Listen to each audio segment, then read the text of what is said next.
Guys, welcome back to my YouTube video. Today is going to be one of my audio only videos, so you don't have to be watching to watch this video. You can be doing your makeup, you could be cooking, you can be getting on with whatever you want to do, cleaning the house, and just have this playing in the background. This is like a slow YouTube video, and I think it's something we're all kind of craving at the moment. This kind of longer form, slower content, a little bit of calm. I'm just going to be doing a Q&A today, so I asked on my YouTube channel for you guys to ask some questions, and I thought it'd be a nice way to catch up. They're always totally random and across loads of different topics. Before I get to the questions, I mean, this is going to be a very long video. I always find it hard to narrow down the questions, so I've got quite a few. Before I start, I just thought I'd have a little check-in, tell you guys how I'm doing at the moment. Home life is great. I'm loving having 2 kids. Definitely feels like quite a full-on time of life, just having an 18-month-old and a 4-year-old about to start school. We definitely both feel like we are in the thick of it. We have my mum around to help sometimes, but Rich's parents live in Suffolk, and we just don't get much time to ourselves, just me and Rich, and I think we're kind of feeling that at the moment.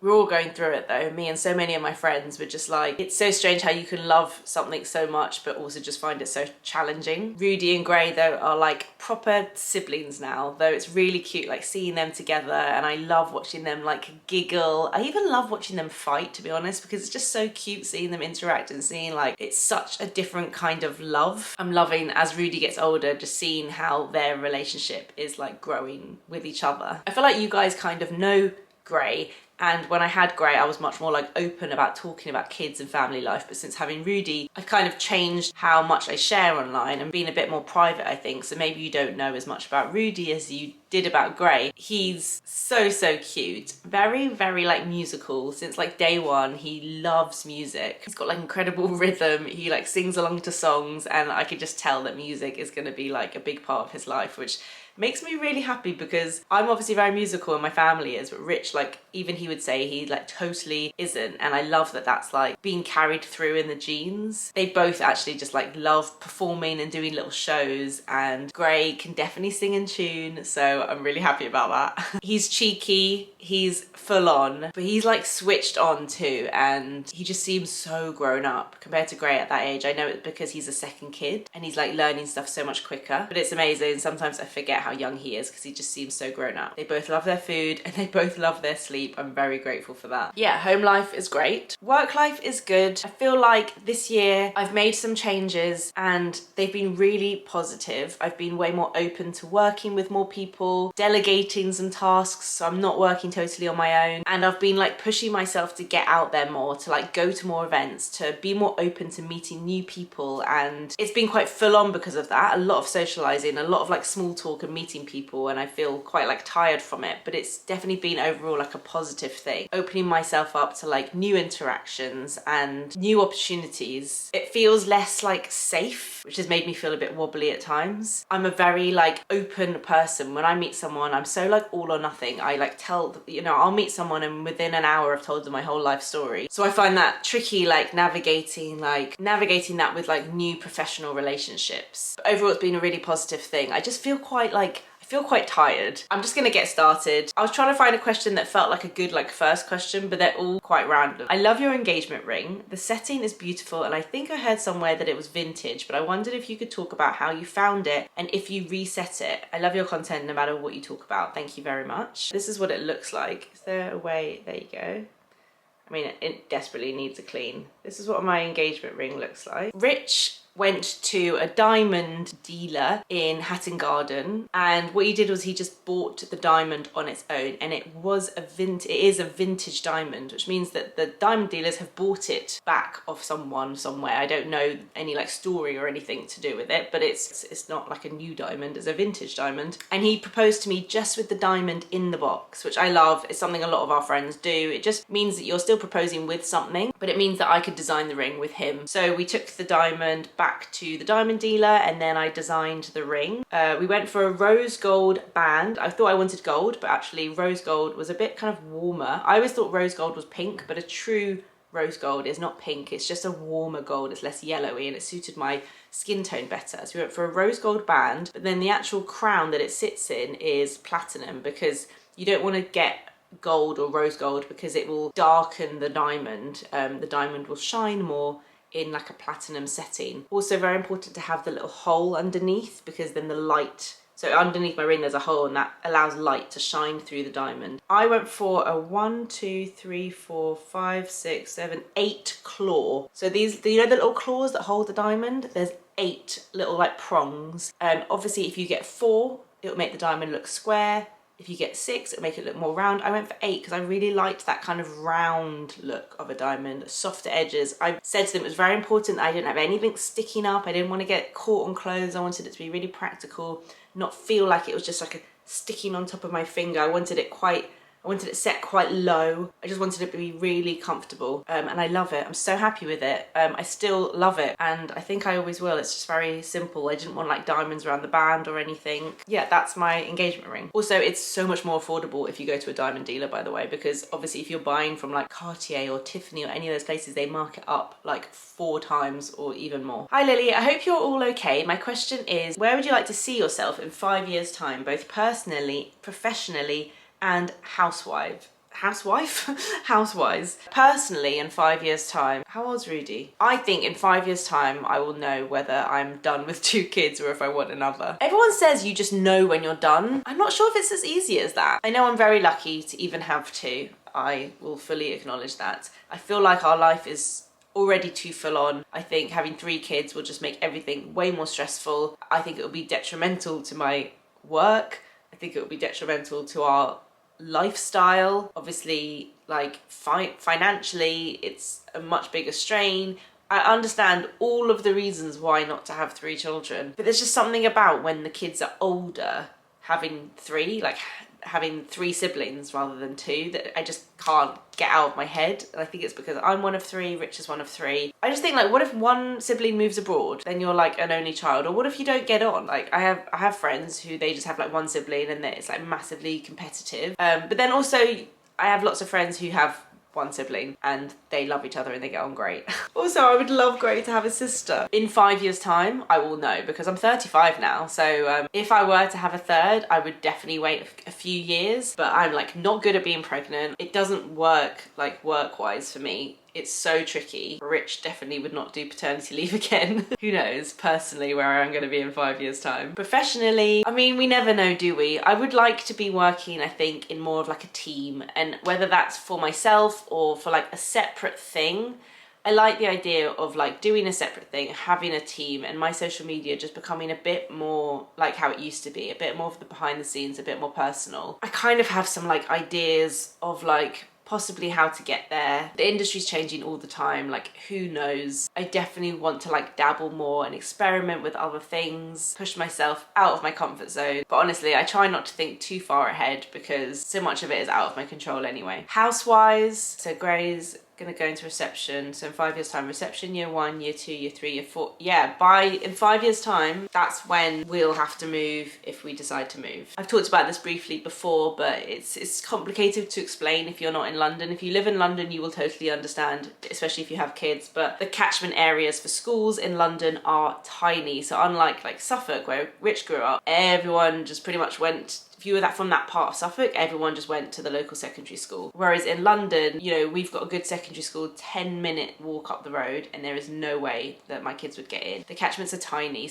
Most of the good schools, you have to literally live on the roads surrounding the schools. It's really boring and complicated. My sister's getting married and neither of us drink. I'm planning her bachelorette party. Thoughts on good places to get away to? She's a foodie, so I'm looking at a bunch of places with good food. From reading the replies to this comment, I'm pretty sure this person's based in America, so I can't recommend places like that. She did say she'd be willing to travel, but I only really know places like in Europe and like near us and stuff. Obviously you are wanting to travel that far, like oh my god, imagine like a weekend in the south of France. That would be amazing. But I think no matter where you are, even if I don't give a specific recommendation, a non-drinking hen party, like it's not, I don't even think it's that different to a normal hen. Like I feel like hen parties, bachelorette parties these days, I just feel like women in general are much kinder to their friends who are getting married. Stag do's are still so like brutal. They just like want the stag to like have the worst time ever, which I don't understand. I feel like on most of the hens that my friends have and that I had, it's about making the bride have the best weekend ever. So it's not even that heavy drinking, whether you drink or not. But like how lovely would it be to kind of, you know, stay in like a farm type place for the weekend and do like a cookery course or like pottery painting, a movie night, games, like all of the games. So I went on a hen recently and it really wasn't like heavy drinking. It was like glamping, activities like yoga in the morning, and we did clay pigeon shooting. Like there's so many things you can do. What are your favourite places to go in Suffolk? We live close to Suffolk and would like some inspiration. So Rich is from Suffolk and we go there quite often. It's massive. Suffolk is massive, but he's kind of from the side of Suffolk that's like near Ipswich. His parents are from a little village, but it's like 20 minutes from Ipswich, so it's that side of Suffolk. I actually asked Rich to send me a list of recommendations because I was like, I'm just gonna get it all wrong and I can't remember what anywhere's called. So he said Aldborough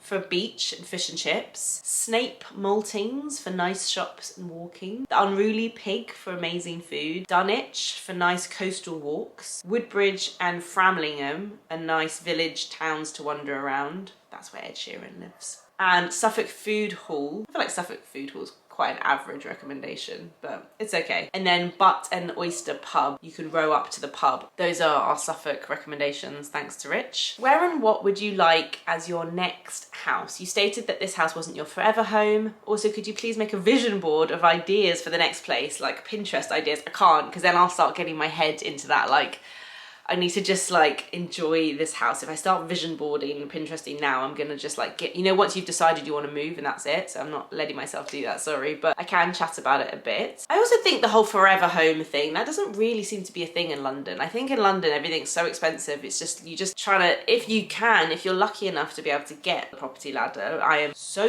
lucky that I lived at home till I was 28. I saved as much as I could. I was given a small amount of money from my grandma when she passed away, and we managed to get a flat and get ourselves on the property ladder. It was a very different time. It's absolutely crazy right now. So if you're lucky enough to get on the property ladder, I think in London it's just about getting that right property. And like every property that we've got so far, literally the flat and then this house, we've thought about when we're buying it, we're thinking, right, what about when we sell it? It's just like, I feel like that's just how it is in London. It's like one place gets you to the next. I purposely, when we got this place, was like, right, period features, near schools, like just thought of what are people gonna want when they buy this off us. So yeah, it's just kind of like that. There isn't really a forever home thing, I don't think, in London, like, because no one can get that final property without working their way there. But yeah, I think our next place I would like to stay in until we need to downsize. So like, you know, my parents, for example, had their house until recently. Now they're 70, they've just downsized. So the next one is the big one. That's the one that has the teenage kids living in it and probably all of their partners until they're 28 like we did. Well, the main reason for moving would be the school thing, so it would have to be near a really good secondary school, which is very hard to work out and find. Who knows what the house would look like. Maybe we'd have to downsize to get nearer to a good school. By the way, I'm so aware of how like privileged this whole conversation is. I'm answering the question because that's the question that's been asked, but I'm very aware that like how lucky we are to even be contemplating any of this. And it might not happen and we might have to stay. And if we do, we are so lucky to have the most gorgeous house that we renovated. In a dream world, I would love to be in a nice area where we can like walk to shops. That is quite important to me, to not feel like out of the way too much, like to be near stuff easily, that people can easily get to us if they want to come and visit. I'd love to have a semi-detached house, just in terms of like kids and bikes and things. It's kind of easier if you've got like outside space that you can get things from the garden to the front of the house. Like that's one of those things I just didn't think about before kids. I'd love to have a driveway so we can charge an electric car easily. In a dream world, I'd love to have a setup downstairs where we can have like that one extra room. Obviously at the moment we've got our lounge and our kitchen. I think as kids get older and like we're all a bit like everything in one space, like it would be so nice to have another room to go into for like a lounge or a playroom or a games room or whatever. Like that is the dream. A bit more space upstairs, just in terms of like hallway space, so you can like easily get around and it's like a little bit more spacious upstairs. If I couldn't have like a loft area, like I really love this space. I use this so much for work. It's so helpful to have something that doubles up as an office space, a spare room if people want to stay, and like almost a studio space. If I couldn't have this, I'd love to have space for like a little garden, like outhouse somewhere in the garden, a little bit like of a bigger garden. I don't know, I love like the period features. I'd love something like my parents' old house that you guys remember when I used to film there. I love period features and just like classic style home that's like never gonna go out of fashion. Actually, one of the questions was, do you have any renovation regrets and what would you have done differently? And I always struggle to talk about this because I feel like when you start pointing things out, people are just like mean and they're like, told you should have done that, or like, oh, you really messed up that, and like people are a bit judgy. But I think it's very normal to like learn to do things for the first time and learn from it. This is our first proper renovation, so there are some things I definitely would do differently now. I'm thinking I might actually just talk about that in a whole separate video because I can show you around downstairs and show you what I would have done differently. Let me know if you're interested in that. Could you talk about your current makeup? Do you use Merit, Rare Beauty or Rose Ink in your everyday makeup? So I brought up my makeup bag and I'll quickly, because I feel like this is going to go on forever, pull out some stuff. So I've been using the NARS Light Reflecting Foundation a lot recently. If I ever need to set my makeup, I use a Charlotte Tilbury Airbrush Powder. Cream bronzer wise, I've got the Beauty Pie one or the Rose Ink one. I love this Rose Ink one, and I've literally, look, there's like barely anything left. I would definitely repurchase that. The Huda Beauty Faux Filter Concealer is amazing. My friend Debs recently purchased this on my recommendation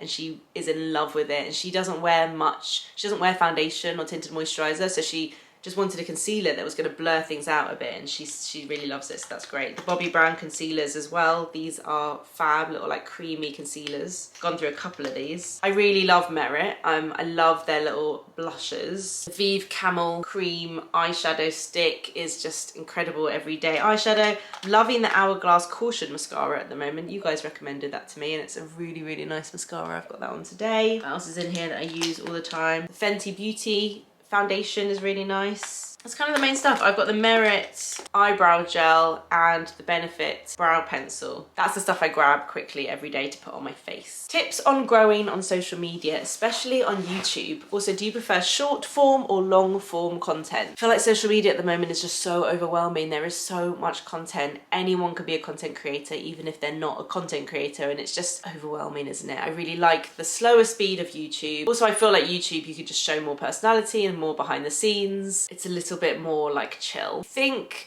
longer form content is better for my mental health. When I'm not watching YouTube videos, it doesn't like do me any damage, whereas when I'm scrolling too much on TikTok and Instagram, I end up like my eyes hurt, I have a headache, I feel a bit like insecure, and it doesn't do good things for me. Tips on growing on social media. I think it's just so much easier these days. Well, is it easier or is it not? It's complicated because I think the tools are there now. It's anyone can just get a TikTok account, upload a video, get pushed out to the right audience and go viral. No matter who you are, what your background is, what your experience is, anything, like anyone can go viral. But I think the problem is I think most people aim for that. I think most people think, oh, I want my video to go viral. I want to get 1.3 million views on a TikTok. But actually, is that going to give you longevity? If you're actually trying to grow on social media, is the aim to go viral?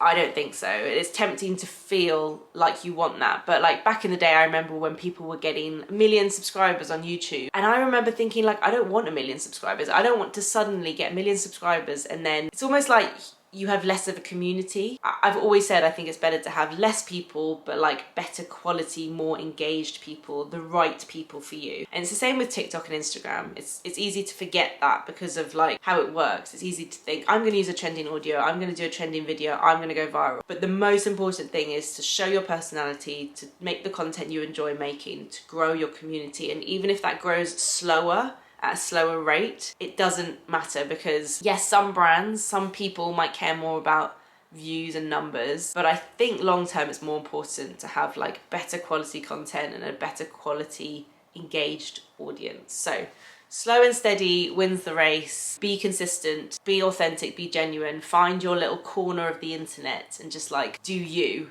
you know? Like, I'm fully aware that on TikTok, the main way to grow is by having a niche. And what I mean by niche is like talking about one thing, talking about fashion or talking about makeup or talking about being plus size or talking about like having a niche, a thing. And I could easily just pretend and do a niche for the purpose of growing on TikTok. But if I'm staying authentic and true to myself, that's not true to my content. I've always talked about beauty, fashion, pottery, home interiors, renovation, like a mix of things. And that's what you guys enjoy. So I will stick to doing that, even though I know that is gonna mean that I'm not gonna grow on TikTok because the algorithm doesn't know what to do with my content. If I'm not talking about one thing, they don't know how to push my content. If I'm one day I'm talking about fashion and the next day I'm talking about beauty, the algorithm doesn't know what to do with me. But that's okay. I'd rather have less followers, but a happier audience. Oh my God, I have so much to say on that, honestly. Do you sometimes feel like you want to stop YouTube, and what would you do if so? How do you picture yourself in your 50s? Whew.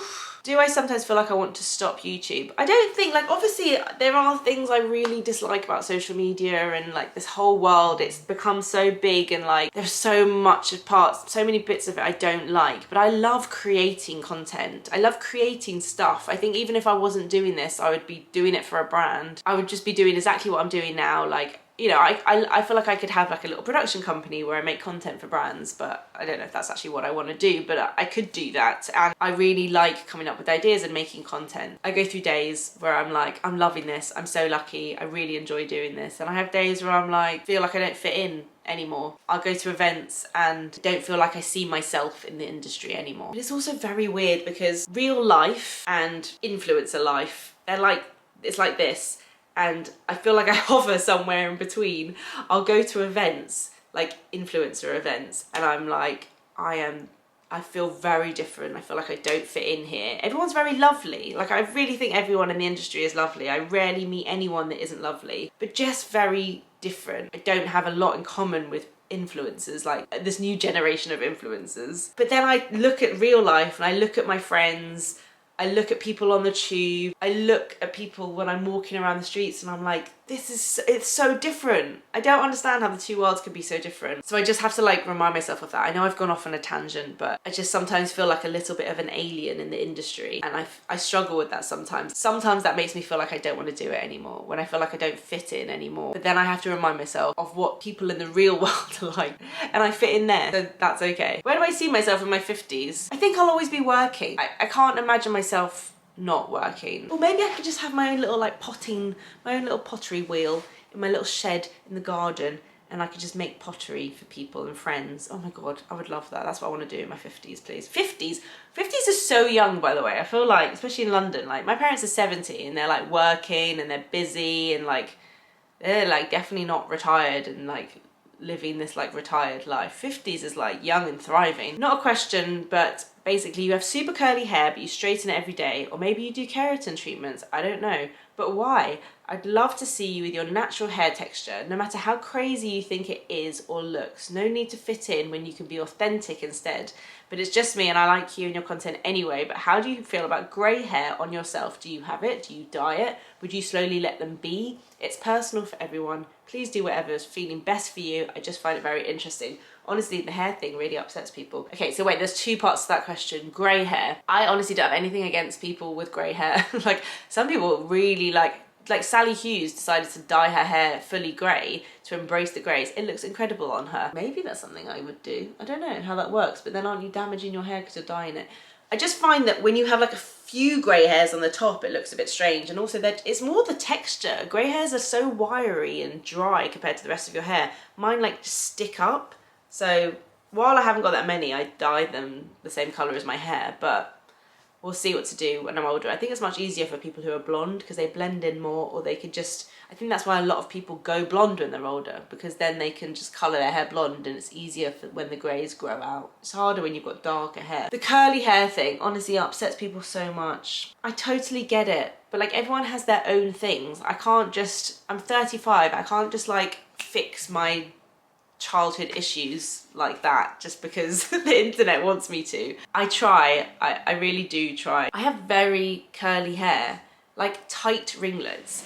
It's not this curly hair that you see on other people and their hair's like beautifully like relaxed and curly. And some people have tight ringlets and it really suits them and they love it, and that is fine. I just don't love it on me. I don't like love the way it looks on me. I just don't feel like it doesn't suit me as much. Sometimes I will embrace it and try it and I feel like it does, and then I go back to this and I'm like, no, this just suits me so much more. I also just don't love the feeling of it. You have to use so much product. My hair gets itchy. It feels really heavy, full of product, and I have to wash it like every 2 days. It's also just such high maintenance. If my hair's curly and I'm at home at night and I tie it up, then when I take it down, it just like stays in that position. I can't just like when it's like this every morning, I can just restyle it if I want. It's I just at the moment, at this phase in my life, don't have time to get my curls to the right consistency and curls throughout, to do the whole curly girl method. I've tried it, but to really commit to that, especially when I'm on the internet, when I'm sharing my face all the time. Like, I've spoken to people who've done the curly girl method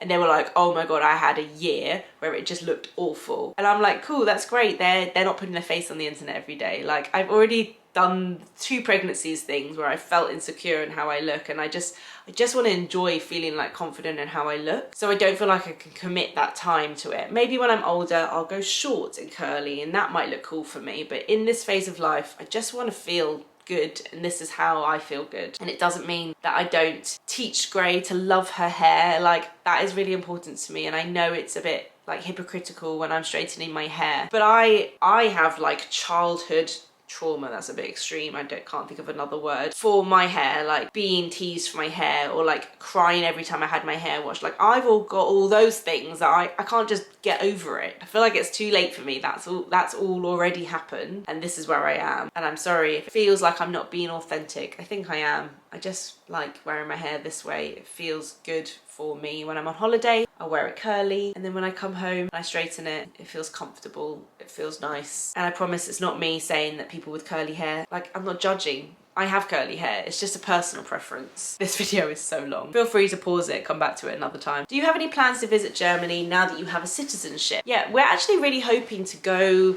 and like go to the village where my grandpa was from. My grandpa died when I was 5, but we'd like to go back to where he was before he escaped Germany. It's just, we're just trying to work out the logistics of it. We've got like 7 kids between us, and like some of the kids are old enough to do it, but I think my kids might be a bit young. And like, for those of you that don't know what I'm talking about, I think I shared it on Instagram. There's like a bit of a, not a loophole, it's a, I don't know what, I don't know how to phrase it. I can't remember what I put on Instagram, but basically for anyone who's got someone in their family that had to leave the country due to war. God, I'm really not phrasing this well. I can't remember how I phrased it. I was really careful when I put on Instagram stories for saying the right thing, and now I'm just like winging it. Basically, because my grandpa had to leave Germany during the Second World War, we, as his family, as my dad as his son, and then us because of once my dad did it, we are entitled to apply for German citizenship in a much easier way than you would be able to normally. So we all did it.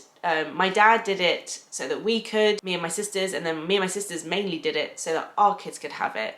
I don't think we're going to benefit much from it. Like, okay, great, but maybe we can like go on the slightly shorter queue at airport security or something. But the main reason I did it is to give my kids and my grandchildren more opportunities to like work abroad and do things like that. And now that we've got the citizenship, our kids can have it, and everyone in our family from now on is entitled to it, which is so amazing. I'm so grateful. I don't know how my grandpa would feel about it if he was still alive, but it was a really emotional, bizarre experience getting the citizenship. It was very, very strange, but it was also so complicated because we had to get my grandpa's passport from a Holocaust museum in Canada, and they like wouldn't give it to us, and it was this honestly, it's been going on for like years. So I'm just like happy it's done now. And because I was pregnant with Rudy at the time, he doesn't need to apply for one, he automatically gets it, which is great. It's been a few years since you've written your book on female friendships. I would love to know your thoughts and update on friendships in your 30s, how things change, and things to consider when people have kids or don't have kids. Is there any way to stay emotionally close with people? Thank you for keeping me company since 2014. Wow, 2014, thank you. I think friendships change throughout your life the older you get. And I remember at the time when writing my book saying that. I remember acknowledging that and saying, oh, I feel like I'm quite young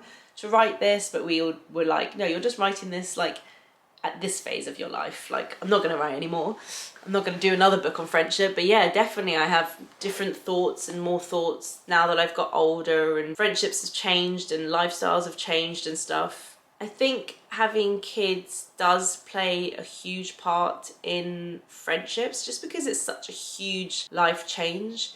It will bring some people closer. It might separate people. There are so many like emotions. You're so tired and so vulnerable, and you have like less time in your life. I think having kids can play a huge part on friendships. Someone left a comment saying that some friendships are for a reason, some friendships are for a season, and some friendships are for a lifetime, which I think is so true and very hard to get your head around. But I feel so grateful for all the friends I've had since I was so young who are friends for a lifetime. Like, wow, what? I'm so lucky. I'm so lucky. I think just in general, what not everybody realizes is how incredibly important friendships are and how they can be even more powerful than a romantic relationship, even more painful, even more special, and even more complicated. I think if someone were to break up with their partner, people know how to react to that and they know what a big deal that is. But when people break up from friendships, I don't think it's fully understood how that can be just as hard or even harder in a way. I think the main takeaway is when we're in our 30s, there is so much going on. Me and my friends all just feel like we are really in the thick of it, like I said earlier. It's a full-on time, and it also feels like a real like transition into proper adult life. So many people I know are going through such hard things at the moment, and I am the sort of friend that really takes that on. Like, I soak up people's hard times. So when 4 of my friends are going through hard times, I end up feeling really overwhelmed because I'm just like, I want to help everyone and I want to be there for them, and I get so sad for them and I really take it on, and I'm definitely feeling the effects of that at the moment. I'm looking forward to like our 40s when, yes, we may all have teenagers who will be really hard, but I feel like we all might just feel a little bit lighter and we can just all go out and like get pissed together. Okay, the final question, and I'll do the house renovation regrets thing in another video. Have you ever considered creating a product or maybe doing a collaboration? I love your style and I think you have great taste. Thank you. I would definitely pay US shipping for a Lily designed dress or jeans. Wow, I would definitely never do a fashion. I would never do a fashion brand, that's not for me. I would definitely love to do some collaborations. Every year that's on my list of like, I would love to collaborate with a brand, to do something cool, just like mainly to like, for experience and seeing the process. I would love to, but I don't know, brand is tricky. You need to be the right kind of person, have the right kind of audience, and like it's never really happened. But I would love to do that just as like a bit of experiment. Obviously there's like a bit of a balance of like how much time you're giving to it and is it worth your time and stuff, but that would be a cool experience. Guys, honestly, I've thought about it so much. I even came up with like a really cool brand last year, and I still think it's a really cool brand, but I just like, I'm a bit of a pessimist, I'm a bit of a realist, and I've constantly got this like, does the world need another brand? Does the world need more products? It just feels like there are so many brands and products launching left, right, and center. Unless it's something really unique and something really clever and problem solving, like Deliveroo, which is like way more of like a tech company anyway, but like, do you know what I mean? Unless it's something like that, like, do we need more stuff to buy? How, like, unless it's really unique and it's really different and it's got a really interesting like USP. I wish I'd done something before having kids because I would have been less precious about my money and my time. So many people I know who have started brands just like regret it, and you know, it takes a small brand like at least 5 years to make a profit. How many of them are actually going to survive? I feel like people launch things and everyone's really excited, and then like literally 2 weeks later everyone's over it. And if I'm gonna move my time and energy and money into something else that's going to take away from doing this, it has to be worth it. And I've just never really found that thing, or like never wanted to do that. I've got lots of ideas, but I just don't think it would be a product or a brand, or definitely not at first. I really like appreciate you guys as like more of a community, and I'm kind of more interested in don't know, something a bit different. It's something I'm always thinking about. Equally, my biggest flaw is not doing stuff because like all the reasons I just said. Like, who cares if it doesn't? Who cares if after 3 years it flops? Good for those people for trying it and giving it a go, because anything they learn over those 3 years, yes, they may lose money, they may have lost time or whatever, they would have gained experience, and then whatever they do next, they're going to take that experience onto the next thing with them. And what I am missing out on is I'm missing out on the experience by not doing anything, by not like even giving it a go, just because I'm like worried about failing. It's just the pressure of the internet. People are like ready and wanting you to fail. They're ready and waiting to cancel you. And I feel like anything I do has to like tick so many boxes, and like there's so much pressure. It just puts me off. But I really want to do more things. Even if it's like small projects, anything, just to feel like I'm gaining experience and I'm doing stuff and I'm not just staying on the same hamster wheel of like making content. I want to get off the hamster wheel, give things a go, and if it doesn't work out, great. That is just another life lesson learning, and I can move on to the next thing. Oh my god, I've talked so much. If anyone has made it to this point of the video, honestly, well done. Thank you so much. I have no idea what I've said. Have I overshared? I'm such an oversharer. I really appreciate you guys and I love you, and I'll be back with another vlog next week. I have to go to the dentist now. Bye.